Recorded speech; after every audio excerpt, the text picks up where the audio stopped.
feet that might be like ours or might be like big blunt objects that are in this area. A bear. A bear. Yeah. Who else? Moose. Moose?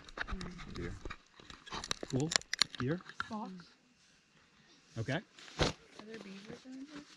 There are beavers around here. Okay, cool. And I'm glad you asked that as a question because Master List serves a whole bunch of purposes. And one of them is to show you holes in your knowledge. If you want to get good at figuring out what animals did what in the woods, you need to know which animals are here, right? So you need to actually know the species list for your area. So if you don't know that, that's a really great place to start, right? We do have beavers here. Okay, cool. And you're thinking, okay, maybe beavers have big, blunt feet, and like them walking up and down this area could have created this path. Cool. Who else do we have on our master list? Raccoons. Raccoons. Awesome. Who else? Coyote. Oh, possums? Possums. Great. A small bear. Small bear. Coy wolves. Wolves, all right. Yeah.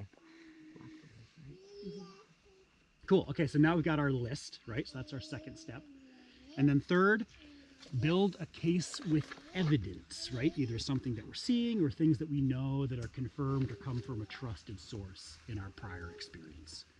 Are there any animals on that list we just named that we can rule off right off the bat that we've got a really good reason to sort of take them off? Beaver. How come?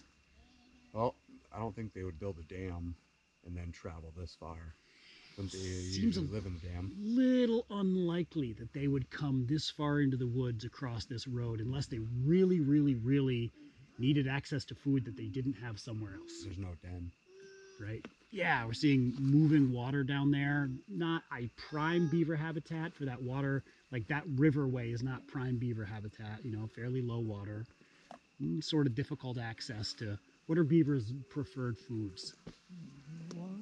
Willow, yeah, willow's a big one. What else? Alder.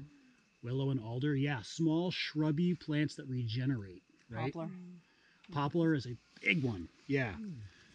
So, you know, maybe we're not going to say categorically a beaver didn't come up here, but it's looking a lot less likely now that we flesh out some details of their natural history. So let's put them way at the bottom of the list. Who else might be able to either knock off or just put way at the bottom of our Mink. list? What's that? Mink. A mink, sure, yeah, for the same reason maybe, right? I'd say a bear too. How come? Well, it's just too much activity. Cool. They don't like being around activity.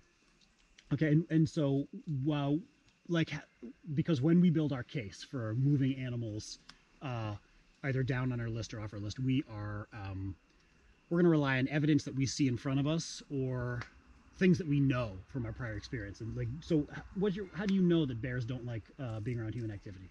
I've had quite a few in my backyard. Okay, cool, great.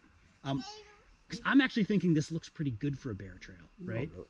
Because of the way it's built into the ground, right? So let's talk about some of the other animals that are on our list, right? It's maybe not, I wasn't there for the whole list, but a moose, because its antlers, at least for the male moose, the trees are too close together for it to get through and stuff. Yeah, so depending on the time of year and how big a male's antlers are at that point, this might be pretty tight for a moose to Also come a through. tree we went under that was like this tall, which a lot of moose are a lot taller than this. Yep, Kind Yep. of the same with male deer too. yep. Male that deer is a long. big rack. It might not be the easiest habitat for them to scoot through. But let's go back to the idea of the tools that we're taking off our tool bench to make this trail, right? What are moose and deer feet like? Hooves. Hooves, sharp and hard. What happens when you move repeatedly across a piece of fairly soft ground with sharp and hard hooves? Sticks into the ground. Gets incised. Yeah.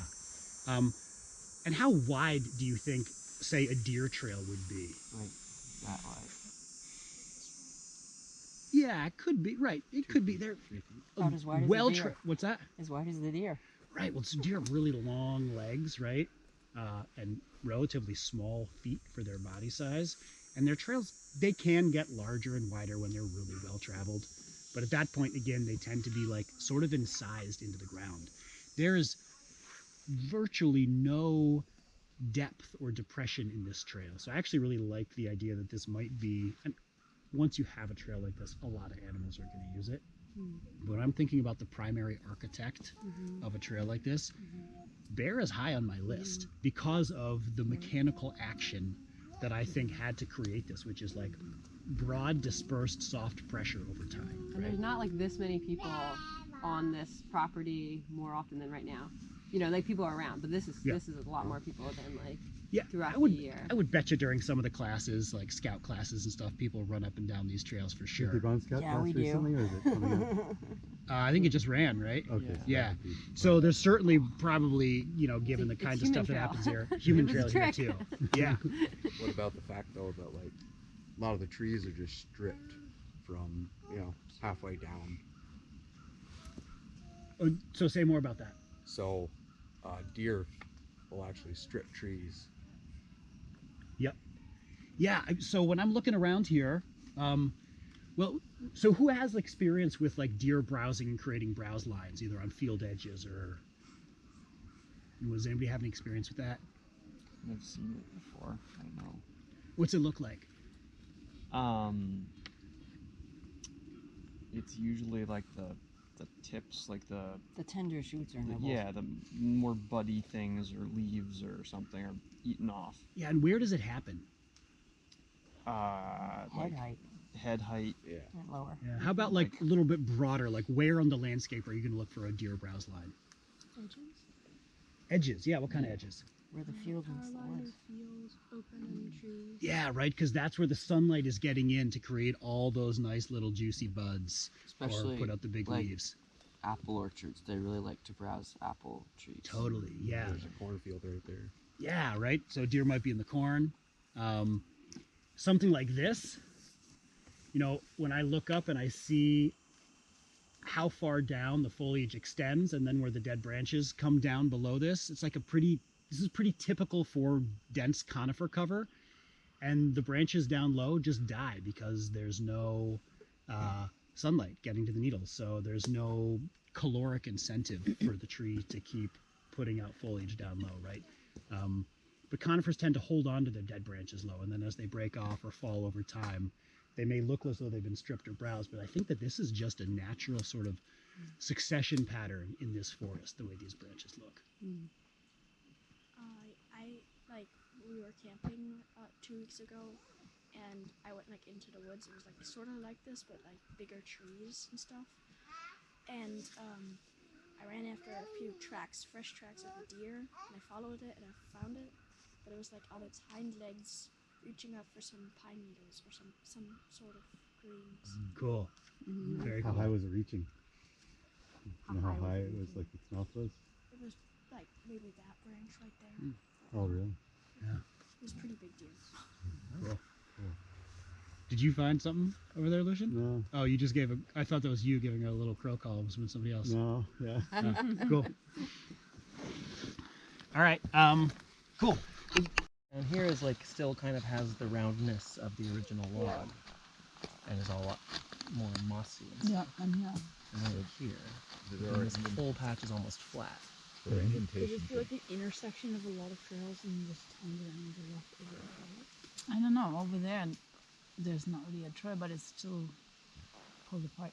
There are indentations. Yeah, so that's a great observation, right? Like this sort of rotting and falling apart pattern is consistent all the way basically to the tip of whatever kind of tree this was, right? Over next to that standing tree where it does seem less likely that animals would be moving, right? And that looks, does down there look similar or different than the rest of this? It is the continuation of the tree. Similar, yeah. Pretty similar, yeah. It's very soft. It looks like some of it's sort of like compressed tighter and some of it's sort of looser. Yeah, for sure, right? In this spot, I'm not sure if this was, if one of us stepped here, but there are definitely some like pretty clear compressed spots right here, which is actually the spot, right? If we were walking through here and continuing up the hill, this is one of the spots we might come through, right? There are a few areas that look like they are actually dug out of it. Indentation here and here, where the pattern is coming from the middle. Okay, cool. So I didn't notice it when I walked through, but there's really put that with saw. for a broader context. Yeah, well, because like I think the purple flagging marks That like deep. potential